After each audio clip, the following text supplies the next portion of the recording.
내일 이맘때에 저들 죽었는 같이 내 생명도 저렇게 되지 아니하면 신들이 벌 위에 벌을 누구에게, 이학순에게 아니고 김대진에게 아니고 김영기에게도 아니고 엘리야에게 주겠다 하는 거예요. 맞아요? 그래야만 안 되지. 엘리야에게 그렇게 내리는 것이 아니고 이세벨 자기에게 내린다. 그러니까 신들 이름으로, 악한 신의 이름으로 엘리야를 죽이겠다는 것을 다짐하는 거잖아요. 자, 이것이 바로 사태가 급변했어요. 조금 전에만 해도 이스라엘 백성들이 바알이 여호와인지 하나님이 여호와인지 송아지가 여호와인지 거의 다 바알이 여호와인 줄 알고 살았거든요. 그런데 세상에 갑자기 막 갈멜산에서 사람들 다 끌어모아 놓고 바알 선지자들이 먼저 막 저 소 한 마리 잡아가지고 막 그거 불을 내려오도록 되기를 했는데 막 바알이 해도 안 내려왔는데 저녁 소재 들을 때까지 했는데도 막 창을 찌르고 칼로 몸을 그리워하는데도 안 이루어졌어요. 불이 안 내려왔어요. 그런데 엘리야는 어떻게 했어요? 우리가 18장에서 보았잖아요. 막 노랑에 물통을 12통을 갖다 부었는데 갑자기 막 하나님께서 불을 내리니까 땅에 있는 흙까지 물까지 도랑에 있는 물까지 다 태워버리고 핥아버리니까 옆에 있던 백성들이 어떻게 했어요? 누가 여호와다? 누가 여호와다? 예, 이제는 하나님이 여호와다. 송아지가 아니고 바알이 아니고 아세라가 아니고 그렇게 막 백성들 분위기가 이제는 여호와가 정말 하나님이다라고 고백을 했거든요. 그 고백이 오늘 19장에 가면 이제 공주받기를 하는 거예요. 목사도 믿음이 엄청 좋을 때가 있어요. 그런데 가끔 가다가 낙심될 때가 있거든요.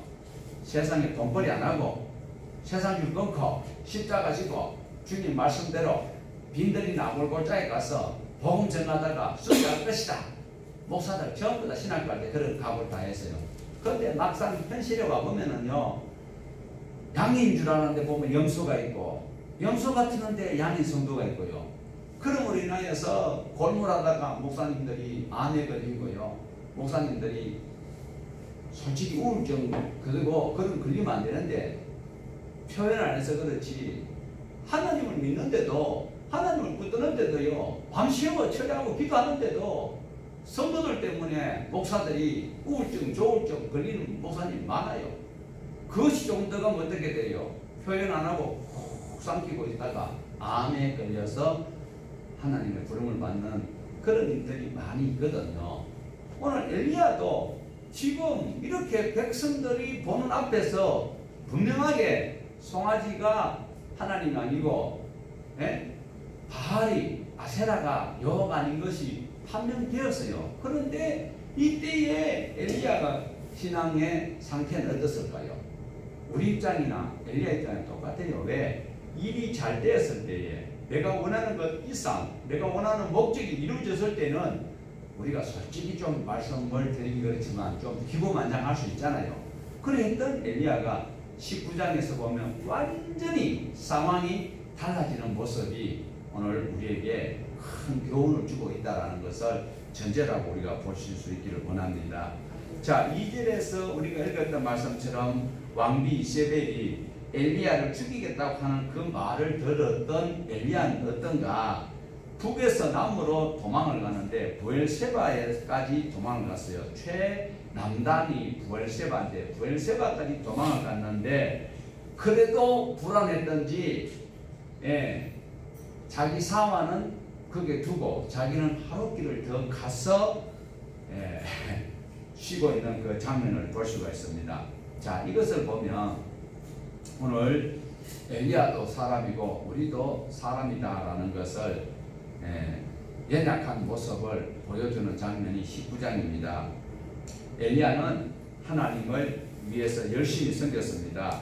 하나님의 말씀하신 그 말씀을 따라 순종했는데 환경이 변화되었나요? 안 됐어요. 우리 교회가 복음 전하는 그 사역을 위해서 아프리카 가나, 인도네시아 반둥과 그리고 아프리카 차드 그리고 캄보디아에 그리고 월정교회 안동 월정교회와 주양기 교회를 위해서 극동방송 기독교 방송 여러 또 아가페 선교회를 위해서 우리가 헌금 다 합니다. 그리고 화요일마다 성경 강좌도 합니다. 그러면 하나님의 사람들이 구름대와 같이 벌대와 같이 모여들어야 되는데 오히려 성도들은 하나님의 말씀이 참 하나님 말씀 맞다. 보기는 끄떡끄떡 하는데 그것이 내게는 부담된다. 이래서 사실상 자리가 자꾸 비어지는 것을 볼 때에 엘리야와 다를 바 하나도 없다라는 거예요. 그러니까 오히려 주변이 바뀌지 않고 그 하나님의 역사가 나타남을 통하여서 일어났던 그 일들이 사역자의 바람과는 전혀 달라질 때에 낙심을 할 수밖에 없다. 그런 마음이 들어 엘리야는 지금 광야까지 와서 이제 하는 소리가 믿음 없는 소리 같지만 솔직한 고백이 나옵니다. 하나님, 나 거두어 주세요. 이 고백을 하고 있습니다. 이때에 하나님은 나약해진 엘리야를 홀로 두지 않으시고 만나주시는 장면을 볼 수 있습니다. 내가 주님의 말씀대로 순종하고 살았어요. 주일도 열심히 섬겼고 헌신도 하고 봉사도 하고 많은 일을 했는데 내게 돌아오는 것은 결국 자꾸 좌절감과 여러 가지 어려운 일들이 닥칠 때에 하나님은 분명히 살아계신데 하나님께서는 그렇게 말씀하신다고 하시는데 주변에서 내가 원하는 것들이 전혀 반응이 안 일어날 때에 좌절할 수밖에 없는 우리의 환경입니다. 그럴 때에 내가 느끼는 것은 외롭고 힘들지만 하나님께서는 나를 버려두지 않고 그때가 바로 하나님이 만나주시는 때라는 것을 우리는 말씀 안에서 용기를 얻을 수 있기를 원합니다. 오늘도 이 말씀은 바로 내가 약할 때에 주님이 강함이 되신다. 이게 사도 바울의 고백이기도 한 것입니다. 엘리야도 지금 우리도 지금 낙심되고 좌절감이 올 때에 주님을 만날 수 있는 기회다 아니다? 기회다 아니다? 영사님 모르겠어요. 내 마음이 짜증이 나고 내가 힘들 때 이때가 이 마음을 하나님이 주셔서 내가 화답기를 하고 성질나는 것일까? 아니면 지옥에서 출장 나온 것들이 나를 괴롭게 하는 것인가? 우리는 내가 힘들고 어려울 때 주님이 나와 함께 하시고 내가 주님께로만 마음을 향하면 주님은 여전히 내 옆에 늘 계셔요. 그런데도 내가 느끼는 것은 너무 차이가 난다는 현실 속에 우리가 소외감을 가지고 또 낙심할 수도 있다라는 것입니다. 오늘 또 좌절감 속에 있는 엘리야에게 하나님의 직접 나타나신 것은 아니지만 하나님의 사자를 보내서 위로해 주시고 그리고 새로운 사명을 주시는 그런 모습을 우리가 19장에서 볼 수가 있습니다. 그래서 우리는 19장 말씀을 다시 한번 더 확인을 해 보셔야 됩니다.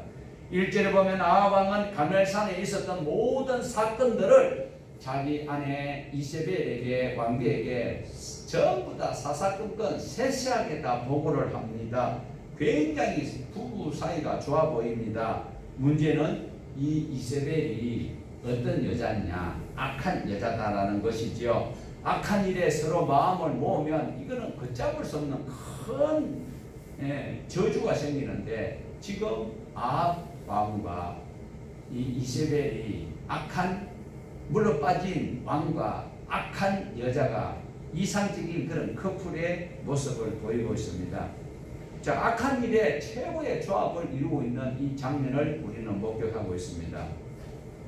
자, 자기 남편 왕으로부터 시작해서 갈멜산에서 있었던 그 이야기를 딱 들었을 때에 우리가 2절에 읽었던 것처럼 이세벨은 하나님이 과연 그렇구나 아멘 하는 것이 아니지요. 오늘날 성도들이 그런 성도들이 굉장히 많습니다. 하나님의 말씀을 목회자들이 강단에서 설교하면 이거 치는 설교다 웃기는 소리하고 하는데 자기 칠 시간이 어디 있어요. 성경 순서대로 나가는데. 그런데 이 이세벨 같은 성도들이 많아요. 자기 생활이 말씀에 비춰설 때에 조금 끄리낌이 있으면 돌이킬 생각을 아니하고 도로 저 엘리야를 죽여야 되겠다는 생각이 들어가는 거예요. 그게 오늘날 교회 안에 많습니다. 그런 성도들이 하나님의 말씀 안에서 내가 찔리면 빨리 회개를 해야 되는데 그러지 못했어요. 종교 지도자들이 예수님께서 말씀하시는 그것이 자기의 기득권에 도전한다고 생각하는 거예요. 하나님이 지금 보이는 인간으로 보이는 하나님은 나타나는데 그걸 못 믿고 오히려 예수님 하신 그것이 신성모독죄다. 그러면서 예수님을 십자가 못 박는 그 일을 했거든요. 오늘 당부드립니다. 하나님 말씀 듣고 여러 가지 내 생활과 거기에 대해서 언급이 있으면 우리는 정말 하나님께서 말씀하시는구나 이렇게 할 때 이스벨과 같은 저주는 안 받게 된다는 것을 먼저 말씀을 드립니다. 자, 지금 이스벨은 엘리야를 죽이겠다. 이건 해서 안 될 일이지요. 오늘날 교회 안에서 우리가 너무 이런 일들이 비일비재하게 일어나기 때문에 대수롭지 않게 생각하고 있습니다. 그렇지만 아합 왕은 이런 생각하고 있는 이세벨에게 하나님이 정말 여호와니까 이제 더 이상 바알을 우리가 섬기지 말자. 당신이 시돈에서 옛 바알을 섬기는 제사장 딸이고 왕의 딸이지만 이제 내게 시집 왔으면 이제 집사 직분 받았으면 이제 장로 직분 받았으면 그 직분에 충실하도록 하나님을 바로 섬기자. 하나님 이것이 증명되지 않느냐 이렇게 신랑이 이야기를 해야 되는데 그러지 못하고 있는 것이 안타깝다라는 것입니다. 3절에 보면 더 안타까운 것은 엘리야가 도망을 가는 그 장면이 나옵니다. 지금 다른 부분에 다른 성경을 보면요, 대부분 번역 성경은 엘리야가 두려워서 급히 도망했다라고 이야기하고 있습니다. 갈멜산에서 바알 선지자들과 싸우던 그 기백은 어디 갔는지 이세벨의 여자 말 한마디에 지금 도망을 가고 말았습니다. 야고보서 5장 17절에 엘리야도 우리와 같은 성정을 가진 사람이라고 우리와 같은 본성을 가진 사람이라고 기록을 하고 있습니다. 엘리야가 어디까지 도망을 갔다고요? 북쪽 이스라엘에서 남유다 최남단 브엘세바까지 도망을 가게 됩니다. 지금 엘리야가 이 사역했던 데가 아합 왕이 북이스라엘의 왕이거든요. 거기서 도망을 가가지고 남유다 브엘세바까지 도망을 갔다. 지금 엘리야가 있었던 그 현장은 이스라엘 평야인데 거기서 브엘세바까지 약 140km. 여기서 직선거리를 하면 직선거리를 할 것도 없고 대전에서 대구 가기 정도로 도망을 갔다라는 것입니다. 멀리도 도망갔지요. 예. 거기서 멈추지 아니하고 어떻게 해요? 성경에서는 분명하게 사화는 거기에 두고 자기는 하루길을 더 가서 머물고 있습니다. 여기서 유대인들이 하루길이라고 하는 것은 보통 35km에서 32km에서 40km 이 정도로 더 가는 거예요. 그래 140km 가가지고 40km 더 도망갔다는 거지요. 그만큼 하나님의 사람도 인간이다. 내가 믿음으로 산다고 하지만 어려운 일 당하면 낙심될 때도 있고 두려워할 때도 있다는 거예요. 그런데 두려워하지 말라. 두려워하지 말라는 말이 성경 전체에 보면 약 365번 나온대요. 자세하게 세어보지는 아니했는데 그러니까 날마다 두려워할 일이 생기는데 두려워하지 말라라는 말씀입니다.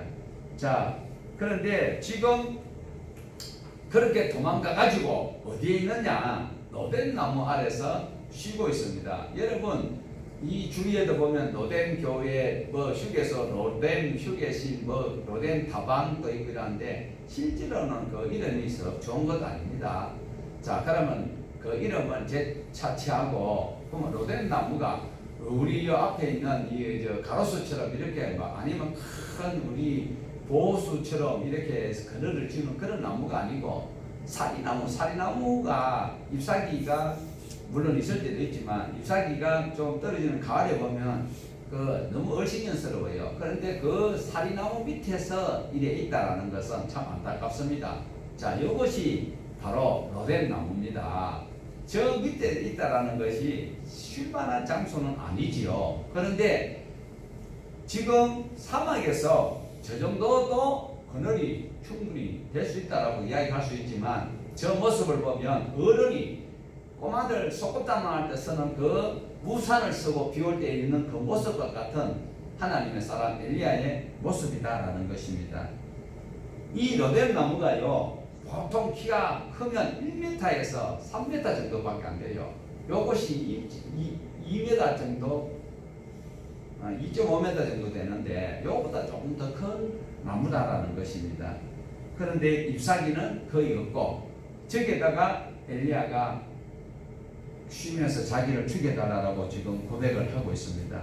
오늘 또 가멜산에서 놀라운 일을 행했던 엘리야가 이세벨의 말 한마디에 이렇게 의기소침하고 하나님의 거룩한 사역을 잘 감당했던 불의 사람이 지금 아주 나약한 그런 현실 가운데 있다는 것이 어쩌면 우리의 신앙의 모습과도 같습니다. 우리도 마찬가지죠. 어느 때는 막 지금 죽어도 막 순교할 수 있을 것 같은 그런 신앙이 있는데, 때로는 신앙을 버리는 것은 아니지만 힘이 쭉 빠질 때도 없지 않아 있을 수 있다는 것입니다. 왜?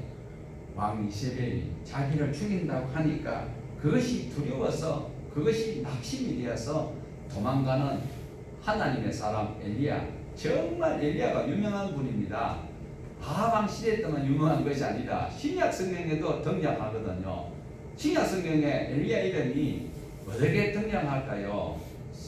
예수님께서 엘리야가 이미 왔다라는 거예요. 세례 요한 보고 엘리야라고 예수님이 말씀하셨고, 다볼산에서 베드로가 초막셋을 짓자고 할 때도 모세와 엘리야가 등장하고 있습니다. 그뿐만 아니라 물론 야고보서도 엘리야도 우리와 같은 사람이라고 이야기를 하고 있지만, 예수님께서 직접 말씀하실 정도로 이 유명한 불의 사자 엘리야가 여자 말 한마디 때문에 자기 생활에 비환해서 지금 죽고 싶다라고 하나님 날 데려가 있어 이렇게 하고 있는 이 모습이, 우리는 지금 성경 읽으면서 결과로 볼 때는 참 안타깝다라고 생각하지만 남의 일이라고 함부로 말하면 안 돼요. 내가 그 입장 돼 보세요. 내가 입장이 돼 보면 충분히 이해가 될 수 있다는 거예요. 엘리야 마음이 이해가 좀 되십니까? 나는요 조상들보다 못합니다. 그러니까 날 데려가 있어. 나는 하나님 앞에 열심히 덕심이 없고 열심히 일했는데도 주변이 달라진 하나도 없어요. 왕이 하나님이 여호와인 것을 직접 눈으로 봤는데도 자기 여자한테 일어났던 사건을 어떻게 이야기했는지 결국은 나를 죽이려고 하는데 왕이 지켜주지도 못합니다. 실제로 대결할 때 왕이 약속을 했잖아요. 누가 바알이 그때 바알을 섬기거든. 누가요? 왕이. 그런데 참 여호와를 판명나면 섬기기로 약속을 할 현장이 우리가 없었지만은 분명히 잠재적으로 그렇게 되어 있은 과정을 우리가 짐작할 수 있습니다. 그래서 엘리야는 죽고자 하는 마음에 저 나무 그늘 밑에 조금 더 멀리서 보면 이렇습니다. 저 황량한 가운데 저기 그늘이 될 수는 있겠지요. 저게 사리나무, 또 다른 별명은 자살나무예요. 왜 그럴까? 엘리야가 자살을 하고 그러니까 닭을요 잡으려고 막 쫓아가면 닭이 도망가다가, 왜 저는 이제 울타리 같은데 사이 울타리 이런 데 보면 머리를 팍 꼽으면 어떻게 해요? 그 사이에 머리가 들어갈 때는 들어가는데 나올 때는 못 나오는 거예요. 그 꼴이요. 그래서 저 로뎀 나무라는 말이 시궁창, 그리고 자살나무, 그리고 원래 저 대사리 비자로 쓸 때 그 의미입니다. 그러니까 로뎀이라 쓰면 안 돼요. 헵시바 아름다운 신부 맞아요. 근데 그거 쓰면 안 돼요. 모나시를 하는 아주 고약한 아지네. 그러니까 우리가 성경 안에서 일어나는 사건 속에서 오늘 우리가 바로 교훈을 받아야 됩니다. 엘리야가 저 그늘나무 밑에서 어떻게 해요? 이제 죽기를 원하고 한숨 자고 있어요. 그럴 때에 천사가 와서 깨우면서 먹을 것을 권하지요. 그러니까 죽겠다 하는 사람이 눈 뜨고 먹을 것이 있으니까 그것도 다 먹어요. 아니 방금 죽겠다고 해놔놓고, 이것이 또 사람입니다. 예, 내가 막 이거 막 그러고 큰 손 쳐놔놓고도 이 밥 안 먹어 했는데 좀 있으면 배가 고프고 또 반찬 보면은 또 마음에 드는 반찬 있으면은 아무 말 안 하고 머쓱하지만 그래도 밥을 또 먹는 그런 뉘앙스가 보여져요. 그래서 엘리야는 천사가 주는 거 머리 맞춰주는 거 다 떡을 다 먹고 그 다음에 또 자요. 또 자니까 또 하나님께서 또 깨우지요. 너 여자 있으면 되나? 할 일이 많은데 죽기는 왜 죽어? 아직 할 일이 많어. 이러면서 하나님께서 새로운 사명을 주시는 것 볼 수 있습니다. 하나님께서 엘리야가 했는 일을 보면 충분히 이해하고 엘리야가 하나님 말씀에 거역한 거 한 번도 없어요. 너무 잘했어요. 그러니까 엘리야가 너무 힘들고 고단한 목회를 했다. 그래서 하나님께서 편안히 들어갈 수도 있는데 아직은 아니다. 아직은 아니다. 예. 그래서 엘리야를 하나님께서는 새로운 사명을 주는 그런 모습을 우리에게 천사를 통해서 보여주고 있습니다. 엘리야에게 뭐라고 하나님의 사자가 말합니까? 갈 길이 아직도 많이 남았다. 예. 그러면서 이 엘리야는 어떻게 합니까?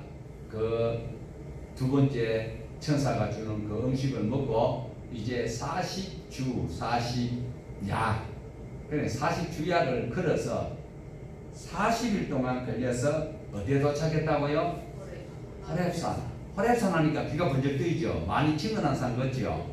이것이 시내산이에요. 그것이 호렙산인데 이것은 바로 이스라엘 백성이 그 율법을 받았던 시내산입니다. 거기서 엘리야가 다시 제 사명을 받는 모습을 봅니다.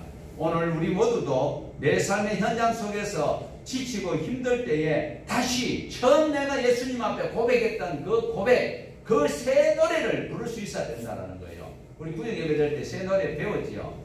처음 보는 곡조, 처음 보는 가사가 아니고 내가 처음 주님을 고백했을 때에, 처음 주님을 만났을 때에 그때 불렀던 그 감격에 의한 노래를 날마다 우리는 부를 수 있어야 됩니다. 오늘도 하나님은 이스라엘에 언약을 주었던 그 땅을 40일 동안 걸어가겠습니다. 자, 보세요. 부엘세바에서 지금 걸어서 40주야를 간다고 했는데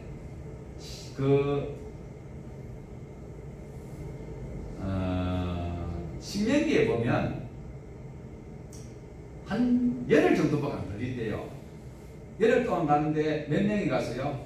약 200만 명이 걸어가는데 바로 가니까 거의 한 열흘 정도밖에 안 걸리는 그 거리를 지금 성경에 기록이 없는데 40일 걸렸다라면 가는 그 길에 여러 가지 우여곡절들이 많았다. 우리가 하나님의 말씀대로 살려고 노력하다가 각오를 했을 때에 그 계획했던 것이 다시 재수립하고 내가 다짐하기까지는 우여곡절이 많다는 거예요. 시험거리도 많고 붙드는 것도 많고 볼 일도 많고 그 수많은 사람들이 열흘 만에 갈 수 있었던 그 길을 홀로 가는 그 길이 40이 걸렸다면 오늘 우리는 하나님의 사명자로서 너무 힘든 사명이다라는 걸 기억을 하셔야 돼요. 예수만 믿으면 천국 간다며. 예수만 믿으면 된다며. 교회만 가면 된다며. 십자가다 놓고 거기서 찬송 부르고 기도하고 헌금하면 거기서 예배 드리는 거다며. 그러면 천국 간다며. 성경에서 그렇게 말한 적 없어요. 하나님의 사람이 그 열심히 덕심이 없고 목숨을 걸고 450명과 대결하여서 450명을 기성강간해서 다 칼로 다 쳐 죽였잖아요. 그랬던 신앙의 기백이 여자 말 한마디에 뭐 때문에요? 가정의 돈 때문에, 아들 문제 때문에, 네? 내 어떤 컨디션 때문에 신앙이 곤두박질 하는 것을 다시 세우려고 하면 이렇게 어렵다라는 거예요. 하나님이 처음에 엘리야를 불러서 사용할 때는 얼마나 순탄하게 막 갔습니까? 무조건 막 갔잖아요. 그런데 지금 엘리야는 신앙이 곤두박질하여서 이래 지금 있다라는 사실이에요. 그러면서 하나님 앞에 계속 고백하지요. 우리 조상보다 못하고 나는 열심히 있었지만 해놓은 것도 없고 이제 명언차밖에 없습니다. 사실 우리는 알고 있는데 엘리야는 잘 모르고 있는 게 있어요. 그게 무엇이냐면 우리 18장에 봤잖아요.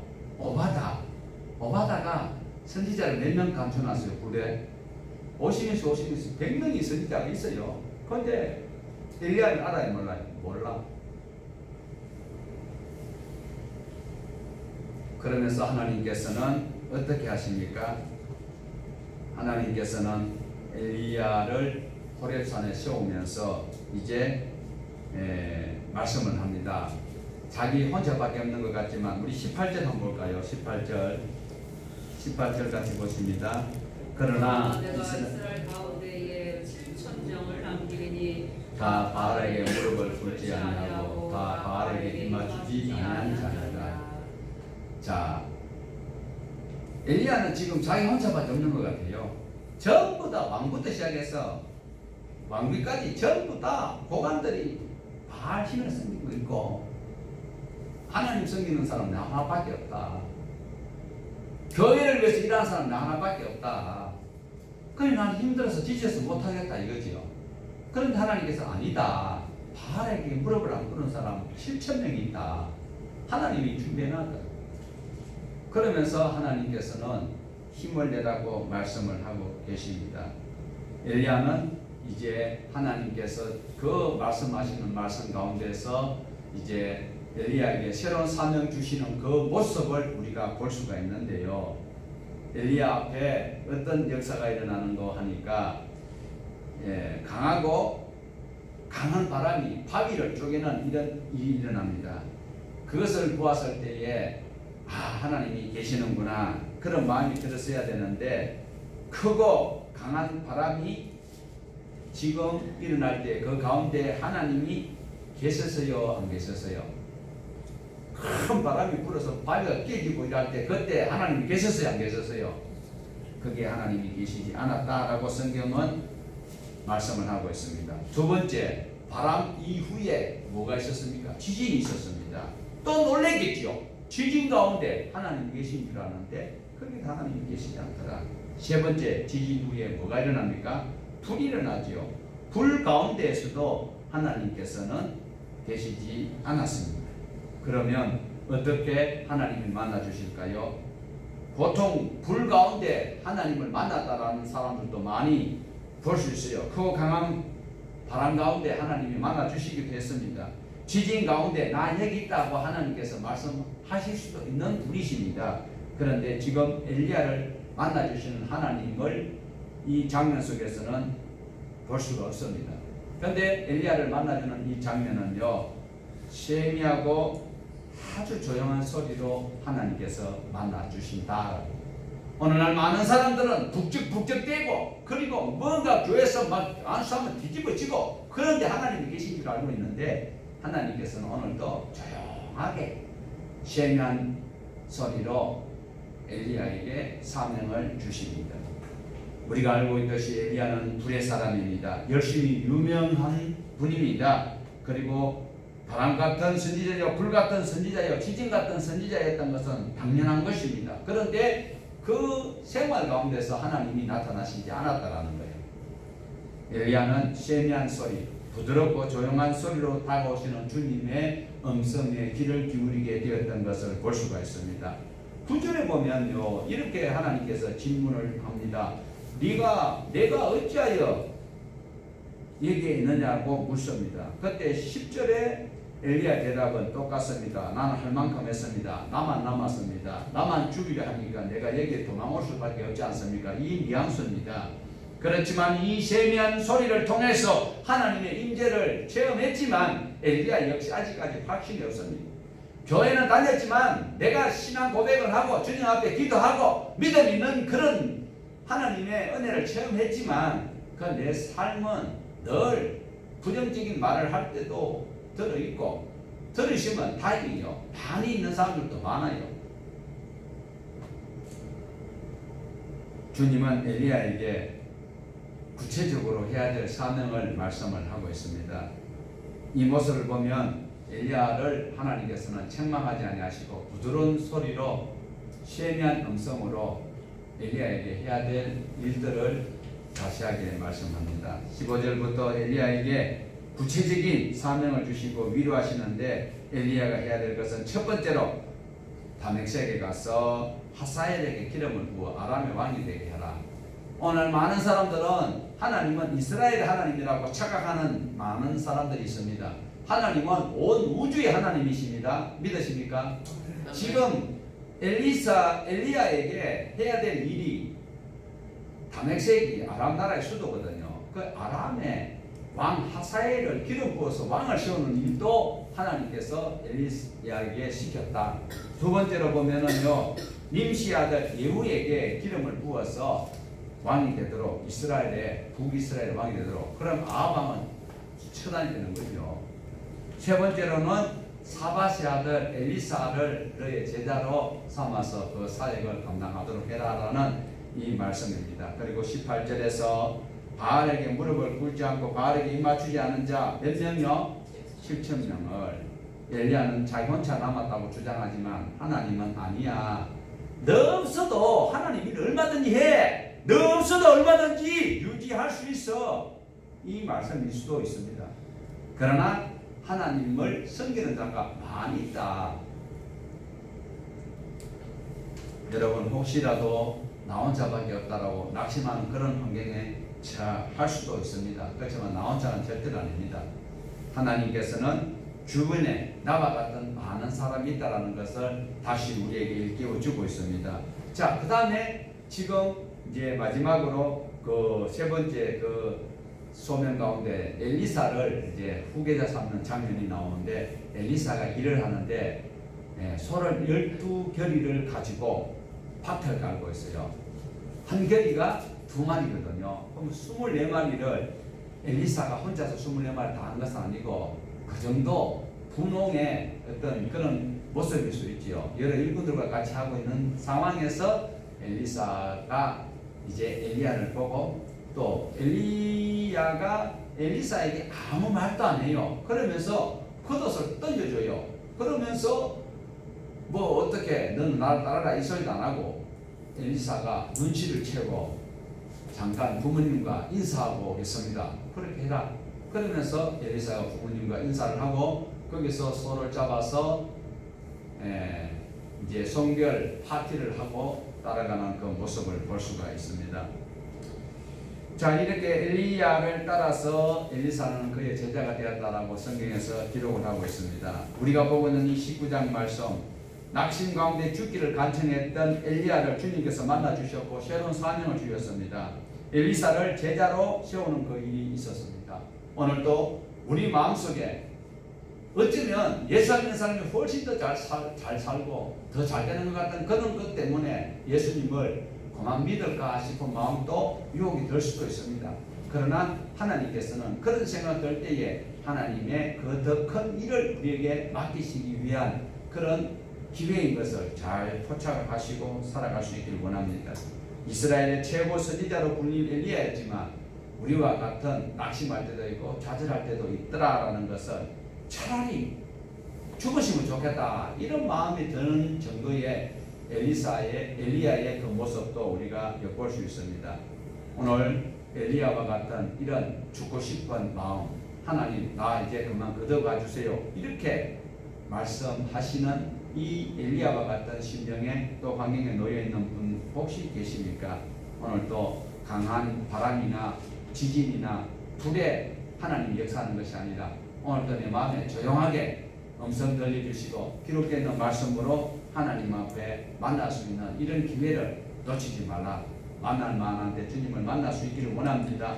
하나님께서는 엘리야를 통하여서 하나님의 사람을 세우듯이 우리에게도 똑같은 말씀을 주십니다. 내 신앙의 모습을 통하여서 정말 우리 자식들, 우리 가족들, 우리가 친척들을 모세가 여호수아를, 엘리야가 엘리사를 세우듯이 이렇게 세우기 위한 사명이 우리에게 있다는 걸 꼭 기억하시고 내 마음대로 행동하여서 하나님 일을 그르치는 일이 없고 우리 모두 다 화딱지를 할 때에 하나님께서 너 여기서 뭐하고 있느냐라고 물으시는 그 음성에 바로 대답할 수 있는 올바른 신앙관을 가지고 우리가 하나님이 기뻐하시는 그 일들을 감당하고 하나님의 백성으로 주의 음성에 귀를 기울이며 내 삶을 살아서 하나님께는 영광이 되고 우리 모두가 주님의 기뻐하시는 일꾼으로 쓰임받을 수 있기를 축복합니다.